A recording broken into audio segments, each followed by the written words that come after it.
Hello, everyone. Welcome to DMI University. I'm Glenn Setchfield, VP of Marketing here at DMI, and we're really glad you could join us for today's session. Three legacy moves, one playbook. I know everybody's commencing. I'm going to just give it a second here. I noticed some people were waiting. We got some people with some piqued interest here. Thank you so much. By the way, if you don't know who DMI is, we're an IMO that's been around since 1989 and have a lot of great partners, like the partner we have here with us today in Mass Mutual Ascend and uh, uh, and Nick Riley. So let's get things started. I think people are starting to get comfortable here. So today's conversation is focused on a topic that just continues to create both opportunity and complexity for advisors, helping clients think through legacy planning, inherited assets, wealth transfer strategies, and ways to maintain control while navigating important tax and beneficiary considerations. So we're excited to be joined by Nick Riley to help us with all that. He's the Regional Vice President for the BD and RIA channel at Mass Mutual Ascend. Nick brings deep experience in fee-based annuity sales and a strong understanding of how these strategies can fit into broader client planning conversations. Then also joining us is DMI's very own Corey Adamson. He's a VP of annuity sales with us who brings the practical advisor perspective that you're going to want as a former advisor with 18 years experience. And then he also has a focus on turning planning opportunities into real momentum. So it'd be great to get Corey's insight on this topic too. So just be aware to get the most out of this webinar, guys. You want to use the Q&A function. Just please use that as much as possible. We want this to be as targeted to your needs as possible. So use that. If you want to use the chat function, that's okay too. But the Q&A function we'll be sure not to miss, and we will cover those questions at the end of the webinar. But with that, I'm going to just keep it short. I'm going to hand it off to Corey first for a few words, and then over to Nick from there. There you go. Thanks, Glenn. Thanks for being with us here, everybody. I think we're going to have a treat today in talking with Nick. Nick's got a lot of understanding around some of these planning strategies. And frankly, not every company does what Mass Mutual Ascend does when it comes to some of these um, passing on strategies, whether it be trusts, whether it be pass in kind, or some of the other things we're going to talk about today. A lot of other carriers will not accept this type of business. And so that's one of the reasons we wanted to bring this specific topic to you guys. One thing that we did not mention is that Nick has actually been in this industry for 15 years. Got experience with a couple of other major carriers as well, and he settled here at Mass Mutual Ascend, and we're really glad that he did.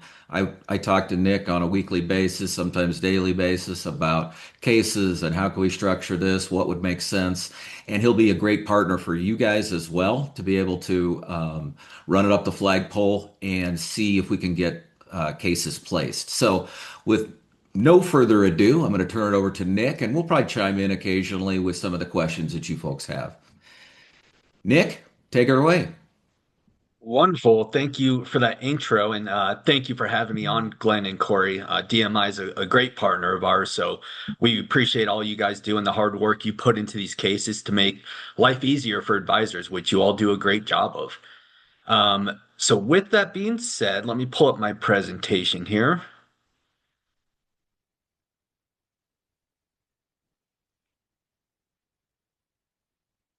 All right, that's showing okay on your end? Perfect. Yep, looks good. Wonderful. So, turn off my video here. Um, yeah, today I love the topic that we are going to cover.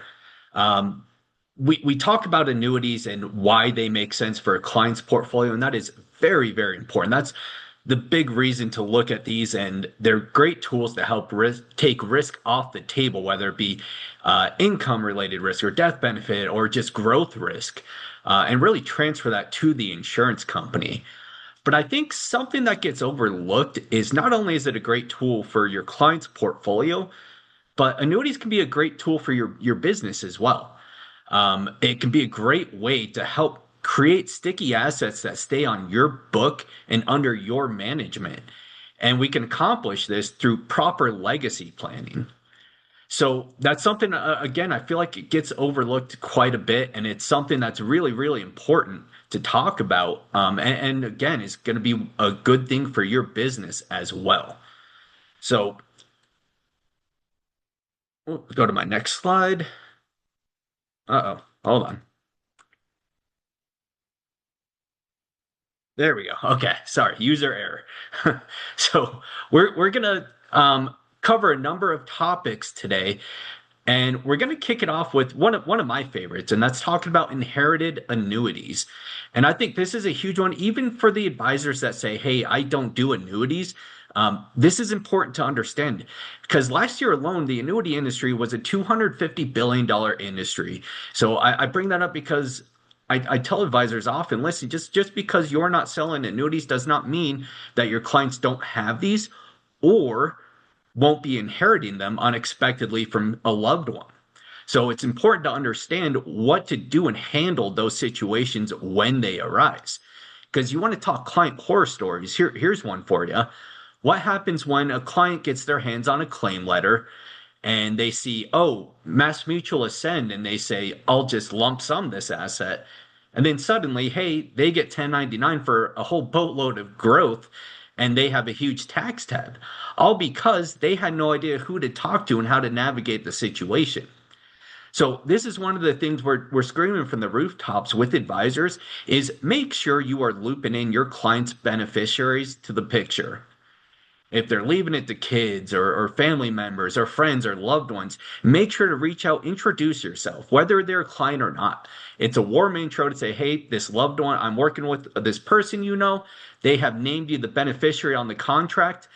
And even just planting the simple seed of understand when the time comes and you inherit this, we need to talk so I can help navigate you through this most efficiently and to meet your investment goals. And whether that's all you leave it at, and they just know, hey, when I get this claim letter, if I get my hands on it, I need to call this advisor and understand what I'm inheriting and the rules behind it. When we talk about inherited annuities, there's a number of reasons to do it. I mean, one, you can keep that annuity in growth mode. Again, it's rare that people take these if they're working with an advisor and they just lump sum it. Especially if you talk to a tax-minded person, they'll maybe say, annuities are bad. It's a ticking time bomb for the beneficiaries. We don't like it for that reason. Well, the reason they say that is they don't understand the topic we're going to cover and the strategies we are going to cover. And I'll say they're not entirely wrong either. As Corey alluded to, not all carriers do what we are about to talk about today. So it's important that we do discuss this and they know it's an option. So one, we can keep that annuity into growth mode when they inherit it according to your client's risk tolerance. The second one, maybe one of the biggest talking points is we could spread that tax liability over time. And we're going to go over rule sets for whether it's qualified or non-qualified dollars and how we can accomplish that and best routes that and best practices we typically tend to see. So with that, let's talk about um, inherited IRAs and non-qualified stretch scenarios. So one of the biggest things that came into place was started in 2020 when the Secure Act was introduced. So what we're going to talk about is what do we do with contracts that were pre-Secure Act and then post-Secure Act and what Mass Mutual Ascend has in place to help with those different scenarios. So starting with pre-Secure Act, I'm sure most people have these on the books. This was very, very common, where before we were allowed to do stretch IRA. So if it's a non-spouse that inherited an IRA, they were allowed to stretch it over their life expectancy. So if you have these on the books, we will still take these and you can continue to stretch them. We will follow IRS guidelines. And this is an easy layup. Again, if you like the products that we have and the features make sense for your client and you want to leverage one, we will still take that. So the way it'll work is, again, you're going to be stretching based on the inheritor's life expectancy. If they pass away, you can name a second generation. Again, this can stay on your book, loop them into the conversation, and they have an out in 10 rule. So again, we will accept this business. And last bullet point you're going to see on all these topics is the when we take these, it is going to be reviewed by legal. And I bring that up, one, to set expectations because that will add a little bit extra time to the process of getting these processed and issues. But two, it's a very necessary step because we want legal to look at this with all the different rules and everything going on with Secure Act and pre and post and everything we're talking about. We want to make sure these are set up properly and we have the correct boxes checked. And that's exactly what legal's doing, and that's why we put all of these through them. So again, if you have those old stretch IRAs on the books, Mass Mutual Ascend will still take those. You can continue to stretch them here and be good to go. Well, what happened in January 1st of 2020? The Secure Act was introduced. So there's a couple different scenarios when this comes up. One, understand Secure Act only impacted qualified dollars. So we'll get into non-qualified after these couple of scenarios that we go over. So it applies only to qualified dollars. And what it introduced is the out in 10 rule to all annuity or to all Benny IRAs or inherited IRAs. Those are just synonymous terms. It introduced an out in 10 rule unless they are deemed an eligible designated beneficiary, which again, we will cover. So when we come across these, we're post 2020 and someone passes away, a loved one inherits an IRA. There's a couple different scenarios we want to look at. What it's going to come down to is, okay, the death took place post January 1st of 2020. The next question we'll ask is, was the previous owner taking RMDs? So if they were not, what will happen is you're subjected to the out in 10, meaning you can take bits and chunks over time over those 10 years, and you could take some out each year. Or if you want to just let it sit till the very end of that, the window there on that 10-year out, and you want to liquidate it then, go for it. It's up to you. But just understand you have 10 years to liquidate this account. So again, if the previous owner was not taking RMDs, that means when the person inherits it, they do not have to take RMDs. So again, this is something that Mass Mutual will accept. And I always like to give examples in this just to paint the picture. So let's assume I'll use myself as an example in this. I'm 40. So let's say I have an uncle who was 55. He passes away and he leaves his IRA to me. So that means when I inherit it, again, he was 55, so he wasn't taking RMDs. That means when I inherit it, I don't have to take RMDs. I have to have this liquidated in 10 years. So what I would want to do is, again, look at a product at Mass Mutual Ascend, going through DMI, saying what fits my best needs. And that ball's really in my court when I work with my advisor. Do I want to take little chunks over time and spread that tax liability out? Or, hey, maybe, I'm in my prime earning years and at the end of the 10th year, I know I'll be in a lower income bracket, so I want to save my taxes and liquidate it then. Again, it's completely up to me and my advisor as I go through it in that situation and the product that I use. So again, keep in mind all Mass Mutual Ascend products will take Benny IRAs. The new owner has to be 75 or younger and a non-spouse. So again, in my example, I'm 40. I was a non-spouse when I took it, so I could look at a RILA, I can look at an index annuity, whatever I want to look at, I can do. So that covers the original owner was not taking RMDs. Well, what about when the original owner was taking RMDs? So again, upon inheriting, you are going to be subjected to the out in 10 rule. So same as we just talked about, you have a 10-year window. The account has to be liquidated within that window. Here's what's different. Because the original owner was taking RMDs, that means the new owner will have to take RMDs as well. There's what's called a least as rapidly waiver. So what that means is the new owner has to take RMDs over that time based on their life expectancy, and they have to have this fully liquidated within that 10-year window. So keep in mind when I say they have to take RMDs, they have to take that minimum, but they can always take more. So this isn't a thing where you just have to take RMDs and at the end of the 10th year liquidate the rest. If they don't want to, they don't have to.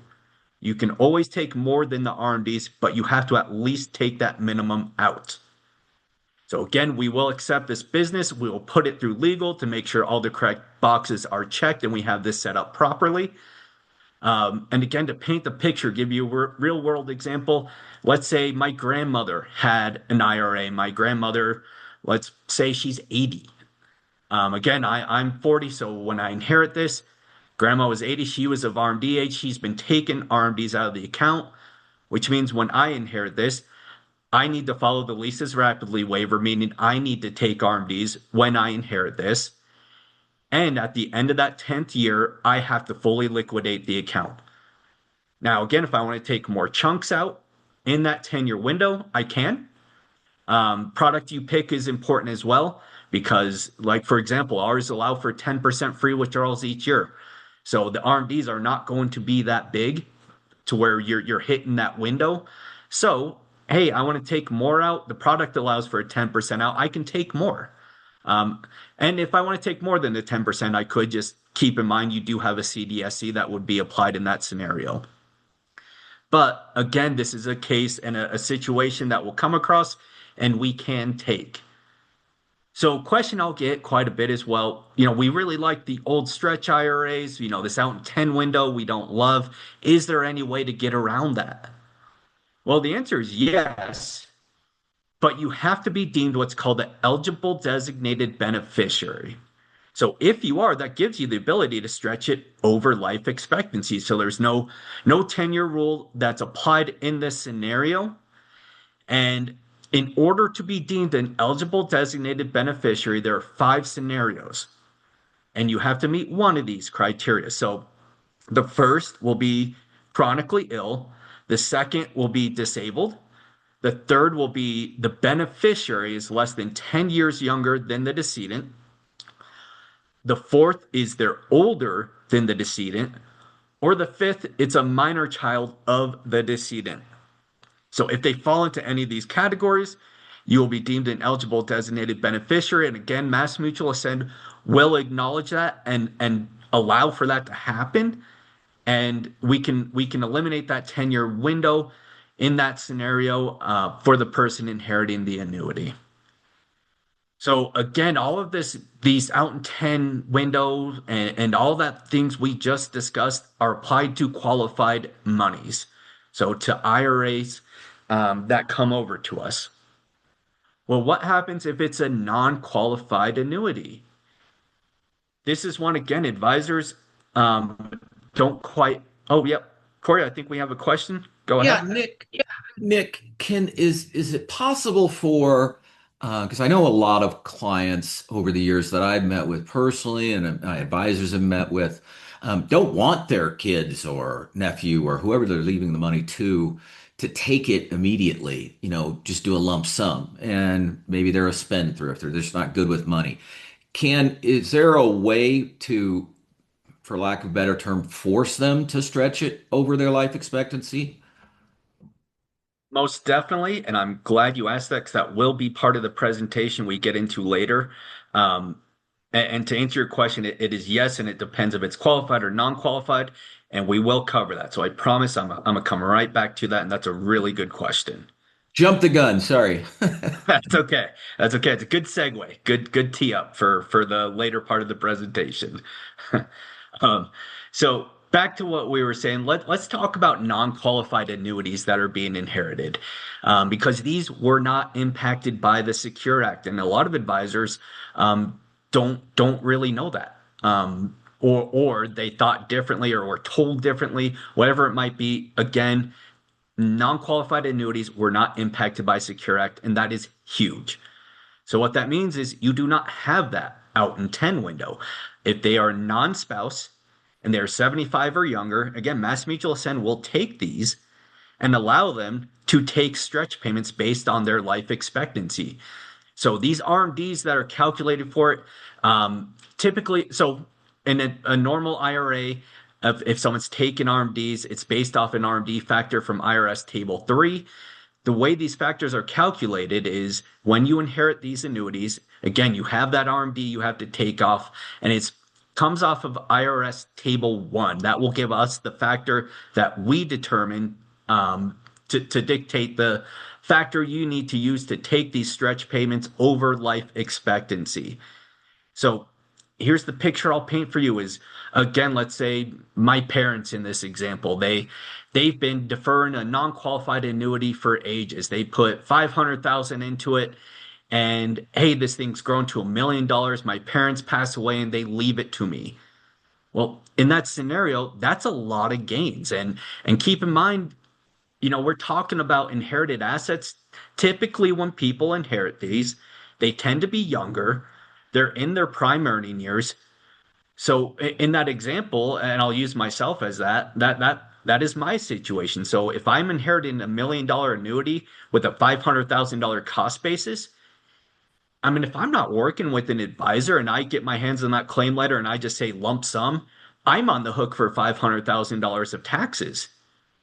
That would absolutely blow up my tax situation. I wouldn't want to do that because in my scenario, I don't need that money and I don't need that kind of a tax hit. So again, I can work with an advisor and do what's called a post-death 1035. And a couple good reasons to do that. One, as we alluded to, I can spread that tax liability out over my life expectancy instead of getting hit all at once. But two, let's say my parents were sitting in a fixed annuity. I mean, that's great for them. That's what they wanted. It meets their risk tolerance. But when I inherit this, I don't want to sit in a fixed annuity. I have a much different risk tolerance. I want to look at something like our RILA, something that gives me equity-like returns with protection on the downside. And we'll touch on that on this presentation as well. And I want to spread that tax liability out over the time. So if we can make this more tax efficient and we can repurpose that asset to the new beneficiary's risk tolerance. And again, because I talked to my parents' advisor, they called me and said, hey, we're working with your parents. When you inherit this, you need to call us. We'll help you navigate that situation. Well, suddenly now I'm becoming a client of my parents' advisor because they loop me into that picture. So I can do that stretch payment. It's going to stay on that advisor's book as I do this. So it's a win-win for both the beneficiary and for the advisor. Now, when we talk about non-qualified stretch, keep in mind the phrase we use is it takes two to tango. So it's important you choose your annuity carriers carefully. Not every carrier will allow for post-death 1035s. Not every carrier allows a non-qualified stretch. So if you have a bunch of contracts on the books, especially if they're non-qualified and there's a lot of gains, verify with your carrier that they will allow for that. Because here's the deal. In that scenario, let's say my parents had that $1 million annuity with a $500,000 cost basis, and that carrier says, hey, we won't send a post-death 1035. There's nothing we can do. We cannot take that. That kills the deal. They have to agree to send them. Now, most do, but not all of them do. So double check the carriers that you're working with as you do book reviews. Make sure they allow for that and make sure that we're setting up that next generation most efficiently. If they don't, a lot of carriers should, and not everyone does a non-qualified stretch. And if they don't, that means they're likely reverting to an out in five scenario, which may not be the best thing for the beneficiary. So please be mindful of that. Carefully plan this, not only for the beneficiary's sake, but again, for your practice and setting that up. And I see we do have oh, I'm sorry. And that was just Glenn. Okay. Yeah. So share in the Q&A, any questions you have, we will cover that. Thanks for that reminder, Glenn. We'll leave it open at the end for that. So back to this. Whoops, sorry, let me click on this. Here's one I'll share with you too. We're talking about non-qualified stretches. I get this question all the time. Hey, Nick, we had a client pass away. We named their trust the beneficiary of that annuity contract. Will you allow that to be stretched? Now, Corey alluded to at the beginning that Mass Mutual Ascend does some things that not all carriers do. This is a big one. Most carriers will tell you you cannot stretch a trust. I'm sure many of you have heard that in the past. We are one of the few that actually will let you do that if, and I put the criteria on the slide, it qualifies as a look through trust. So what that means is we have an actual identifiable living person that is the beneficiary of the trust. And it's not something like, oh, it's being left to a charity. Um, and even in that example, we can help work around. We have a wonderful advanced market team who can help navigate that situation. So if you come across it, still reach out. We might be able to help with that if a charity is one of the beneficiaries. But if all the beneficiaries of that trust are living people, we can do that. We can stretch it. We'll allow you to do it. The way it will work is so let's say you have multiple kids that are trust beneficiaries and that non-qualified annuity is left to that trust. If there's multiple beneficiaries, we will base the RMD payments off the eldest beneficiary of that. And keep in mind, this is also true if it's an inherited IRA that's being left to a trust. So this is a big one. Corey, any questions that you're Yeah, getting? I got a question that popped up in the chat. Are there materials that Mass Mutual Ascend has that can walk through these different scenarios with the client? Yeah, yes, our marketing team has put out some great pieces. So as a follow-up to this, I can get that to you and you can send it out to the audience. Absolutely. I just wanted to make sure that we answered that because one thing I did know that you guys have, and some of these folks, these are relatively complicated concepts, and they walk it through step by step. So yes, they do have those materials, and they help you walk through. Sometimes you need to talk with their CPA or their attorney or whatever, and these walk them right through it. So in any Yeah. case, go right ahead. Yep. Yeah, and something I'll piggyback on that too, Corey. As we go through all these, yes, we do have literature for that. And I'd also encourage you, don't feel like you need to memorize everything I'm talking about today. Just understand when you come across these scenarios, reach out to DMI. We can talk and they'll get us on the line and we can walk you through it. Just know, hey, when you have people that are inheriting IRAs, non-qualified annuities, or hey, this annuity got left to a trust, what are our options? Just call us and we'll help walk you through it. But this one I like talking about stretching through a trust because we're one of the few that will do it, and that's a big deal because there's a lot of annuities that are being left to trust, and people don't really understand their options. So we are huge help to you in that scenario. So let's move along to another concept I really like talking about. Here's the picture I'm going to paint for you. And I've already alluded to this. When people inherit these annuities, again, a common scenario we see is, hey, they're younger, they're in their prime earning years, they don't really want to take on taxable income. Maybe it's not the best thing for them at the time. So, what if in that scenario, yeah, and listen, non-qualified stretches are great, and sometimes that is what's needed in the scenario. But what about in the scenario I just painted? You're younger, prime earning years, don't really want taxable income. Maybe they're inheriting life insurance and other assets. So again, taking taxable income out of the annuity may not be the best thing for them. So what if we could set this up to where we pass that annuity to the next generation and they do not have to enter claim status at all? They can keep deferring that annuity as if it was theirs from day one. And again, they can defer it for their lifetime and then name a beneficiary for when they pass away. And then that beneficiary can do a stretch. And if they pass away during the stretch before it's completed, they can name a beneficiary to finish it.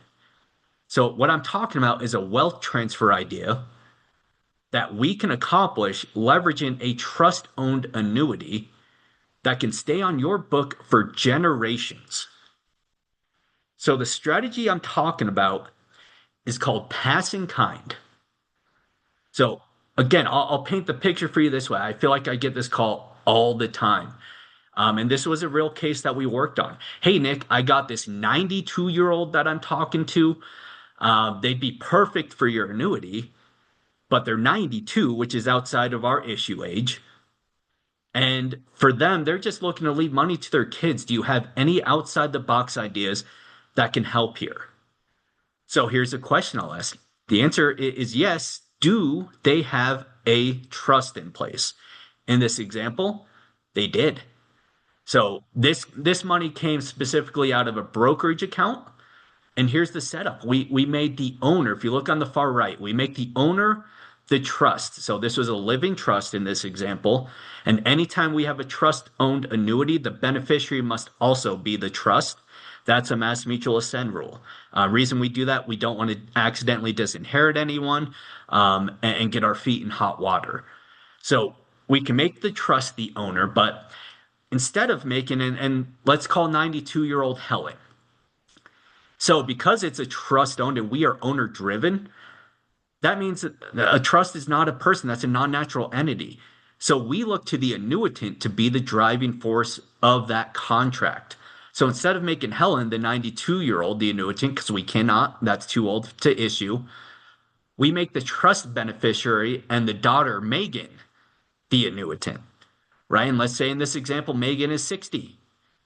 So right there, here's the advantage for your business in this setup. You're working with a 92-year-old client, but because it's in the name of the trust and we're basing it off the annuitant, because that's the actual person, you get paid full comp on a 60-year-old, as opposed to even if we did issue to a 92-year-old, that would be less comp to you. So this is going to be a really good idea for your business because you'll get paid full comp on it. Here's why this situation would be great for your clients in this scenario.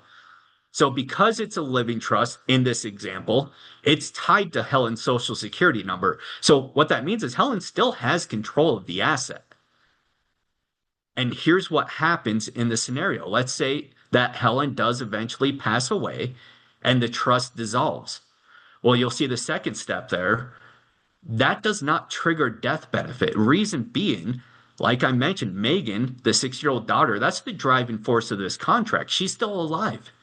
So Mass Mutual Ascend looks at that and says, wait, okay, Helen passed, trust is dissolving, but the annuitant, Megan, the trust beneficiary, and that's the key to this, being a trust beneficiary as the annuitant, they're still alive. So it doesn't trigger the death benefit. Now, Megan can assume ownership of that annuity, again, as if it's hers from day one, and she can keep deferring it.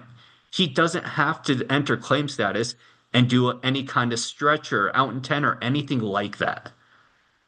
So now Megan's going to defer it for years over her life.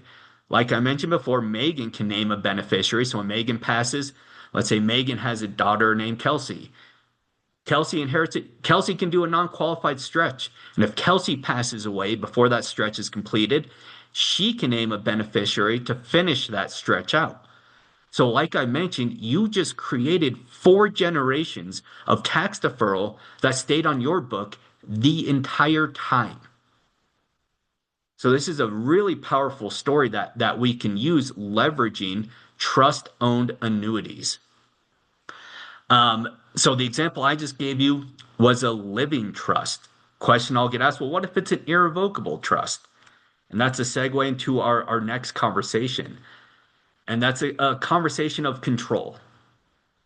And when we talk about irrevocable trust, again, yes, we can do pass in kind if you want, or if you want to name the trustee as the annuitant, you could do that as well. We see both setups, but I'd argue the story's even more powerful, and here's why. When we're talking about irrevocable trust or non-living trust, synonymous terms, those are tied to a tax ID number, their own tax ID number, not a social security number. And because of that, because it has its own tax ID number, it means it has a very compressed tax bracket. And these can be tax inefficient assets. So paint the picture for you this way. Think of a married couple. If they're filing jointly, for them to be in the top tax bracket, they have to make over $768,000 a year. $768,701 to be exact. For an irrevocable trust to be in the top tax bracket, it has to have retained earnings of just over $16,000, $16,001, and it's automatically in the top tax bracket. So when I say retained earnings, I want you to think interest off of a bond or selling of securities or bank CD. And think about it, these typically are larger cases when we're talking about irrevocable trust.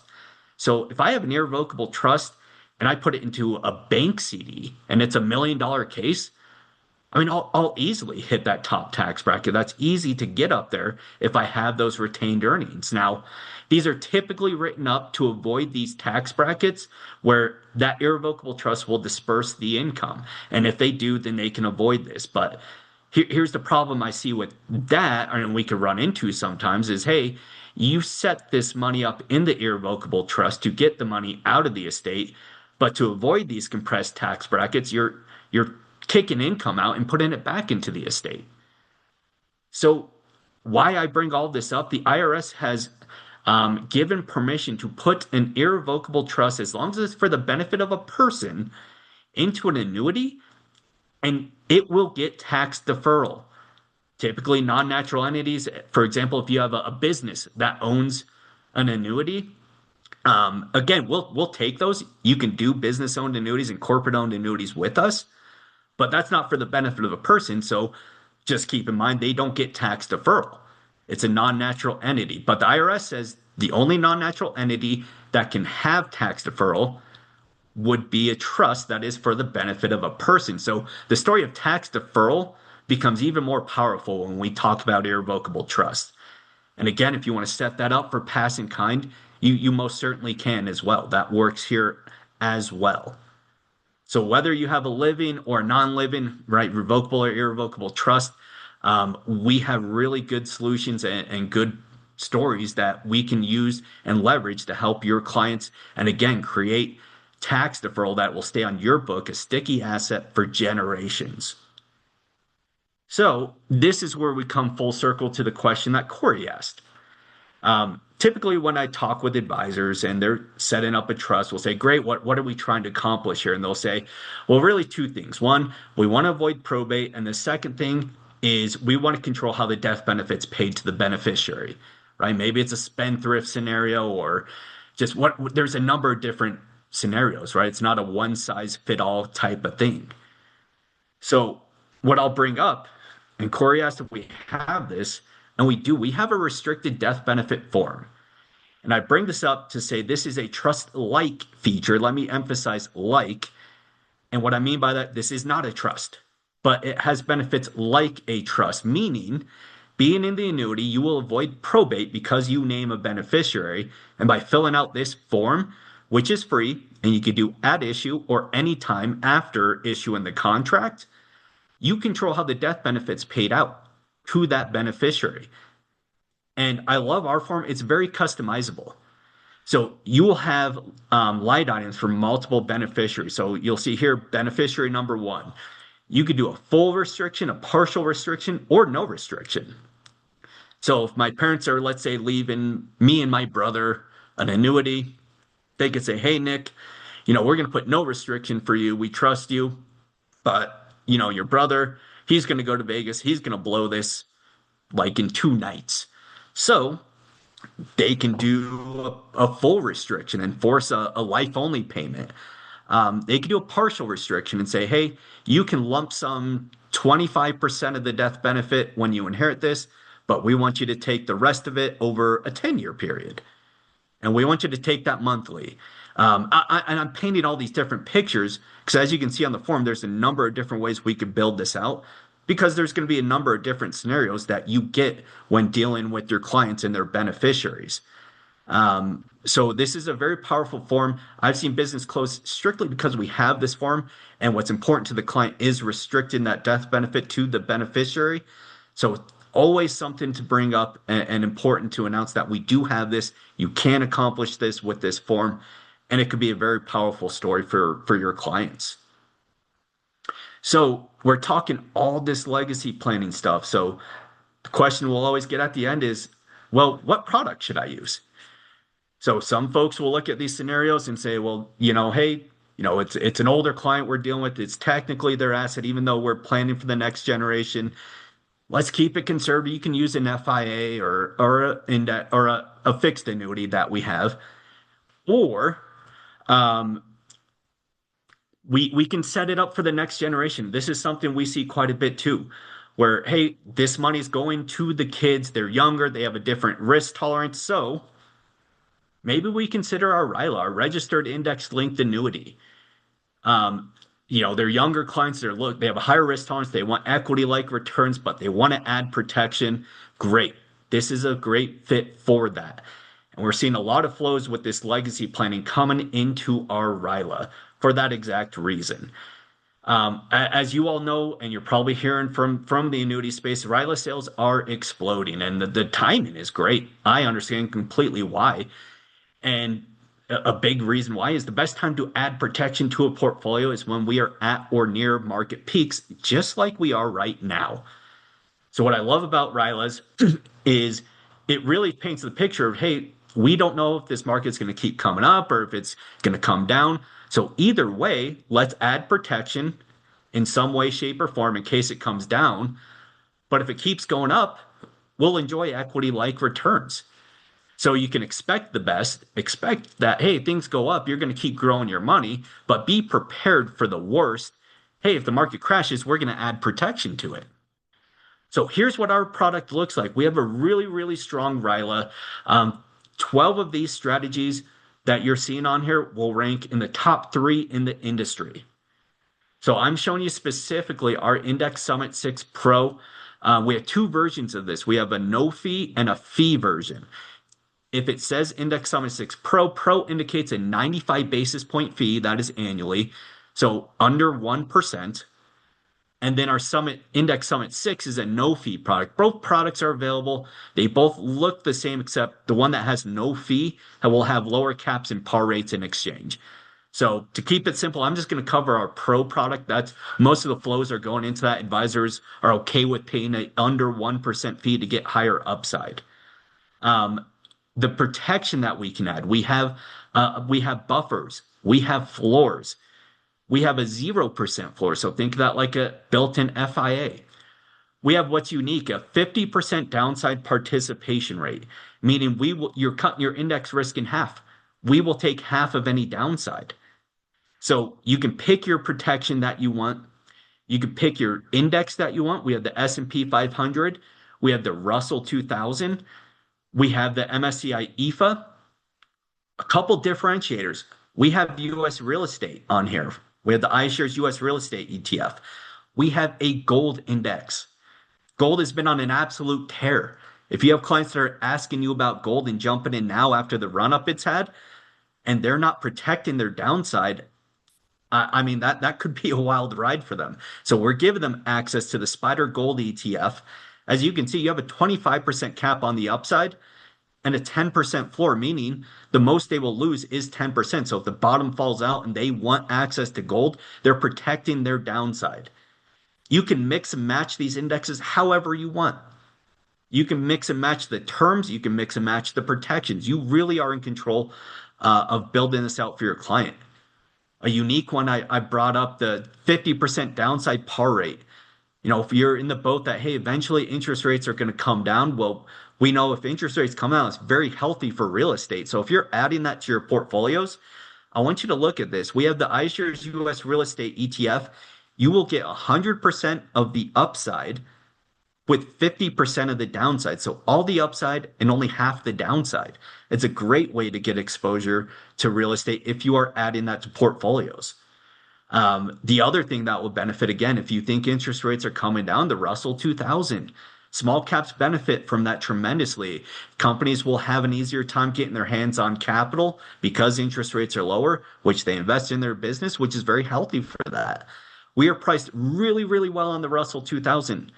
So oftentimes we talk with advisors, they're looking at the S&P. S&P 500 is great. We are very well priced with the S&P, but what we're screaming is, hey, don't just look at the S&P. There's other asset classes too. Russell 2000 is a great way to get exposure to small cap. It's a commonly known index, and you can get again, your large and small caps. And I'd argue small caps can be more volatile. So why not add protection to that as well? And you'll see our rates on here. On the 1 year term, for example, a 30% cap on the Russell. Or if you want to go out to a 3 year term, you get 105% of the Russell 2000 that is uncapped with a 10% buffer. Or if you want to extend to a 6 year term, we have a 140% participation with the 10% buffer and 100% cap. So I'm gonna go over that too on the 6 year term. You'll notice that. So what does that mean? We have 100% cap, which means the most the client will do is double their money. So if the Russell 2000, let's say over the next 6 years goes up, call it 115%, they're capped at 100%. But if it returns, let's say 50%, that means they are going to get 140% of that 50% index return. Or in other words, they are going to get a 70% return. So you will get that enhanced par rate up to 100% cap. So to be able to add protection to your portfolio and have the potential to double your money is really seen as a great story for some clients.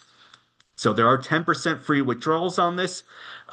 Again, we're going to really shine on the shorter term durations. And that's the story we're sharing with clients too. If you're the advisor that's just looking at 6 year terms and set it and forget it, keep in mind each of these terms are built for different market environments.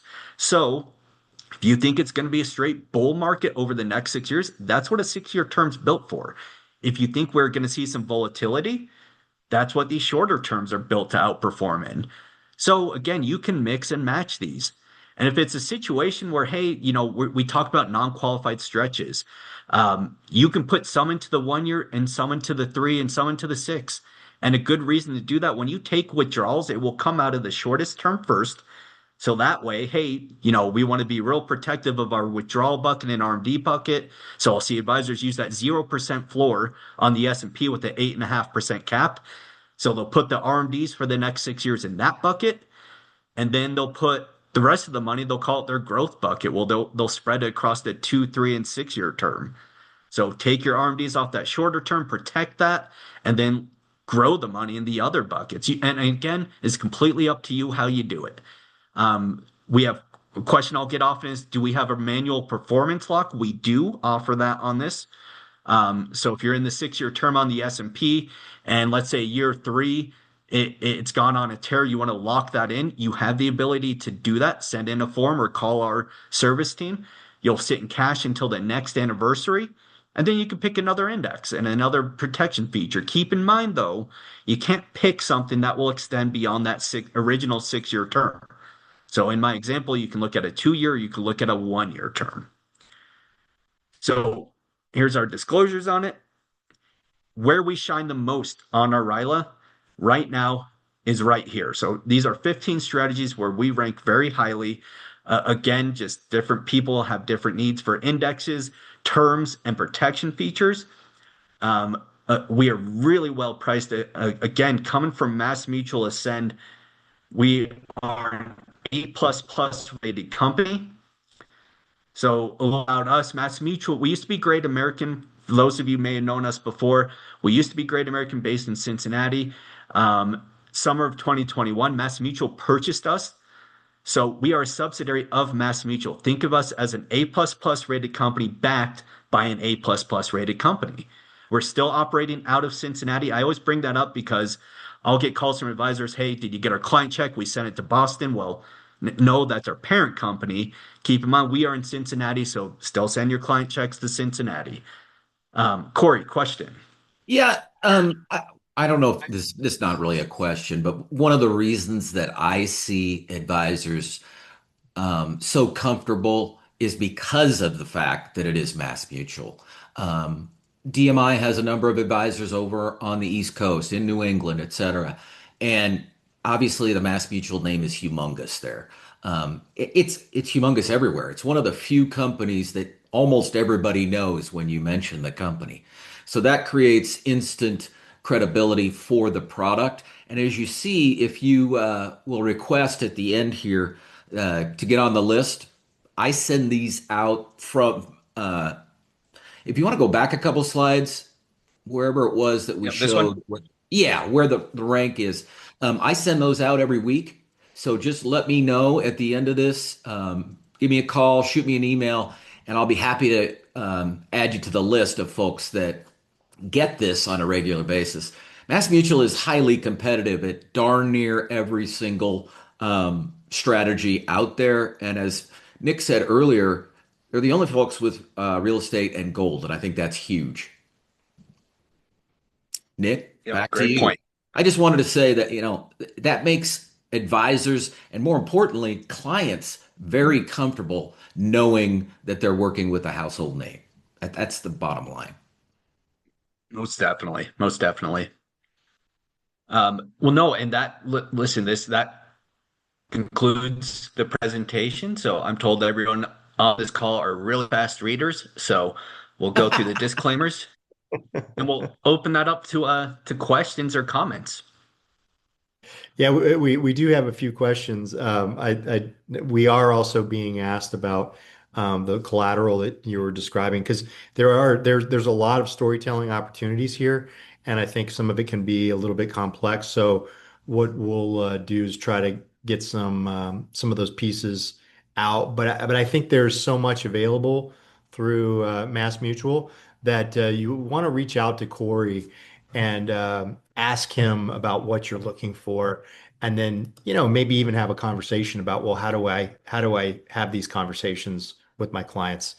Uh, but one question that we got was, can we use the restricted death benefit form on qualified money and force a stretch? Hmm. Good one. And I get that quite a bit.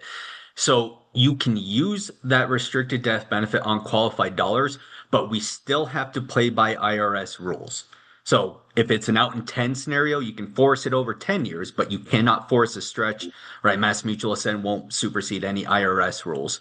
But that's a good question. We got to still play by those Secure Act rules when we use that form. So yeah, be mindful of that. Good question. Okay, thank you. Uh, and another one here. As it's stated. To my knowledge, the IRS has not given much guidance for non-qualified stretch on trust cases. Can you explain why Mass Mutual Ascend is able to do this? Ooh, good one. Good one. Yes. So, um, that they're absolutely correct. And we'll even put this in our literature that the IRS has not given a ton of guidance on it, but our legal team has looked at this. And the key to doing a stretch through a trust is that it's a look through trust. And in the eyes of our legal team, they've looked at it and said, well, if it's an identifiable person, this is in parallel with RMD rules.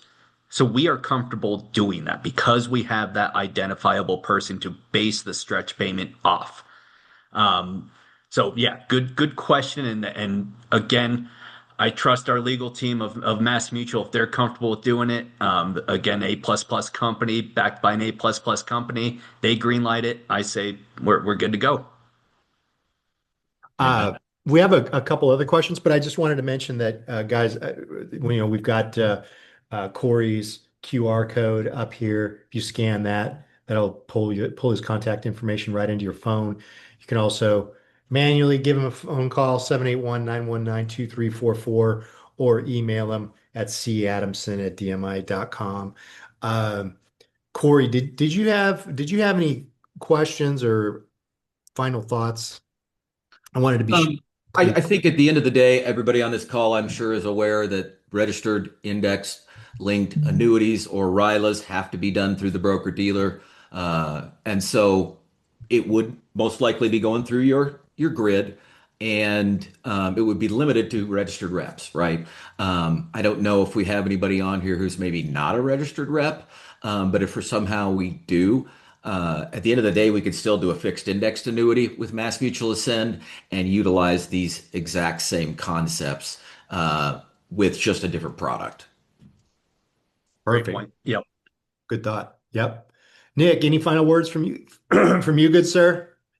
Excuse me. No, I believe I've taken enough of everyone's time, so hopefully giving you all something to chew on. And yeah, as Glenn mentioned, if you have any questions, you want to have follow-up conversations, reach out to Corey. That's the best way to get a hold of me.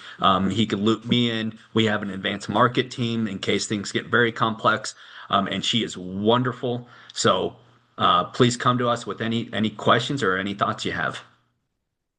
Well, it's great, Nick. And this was our first webinar together, and really, really appreciate you putting this together for us. Look Absolutely. forward to the next ones we do together. And everybody that attended today, thank you so much. And please enjoy the rest of your Wednesday, and we'll see you on the next DMIU webinar. Thanks, guys. Appreciate you being here, Nick. Everyone. Thank you.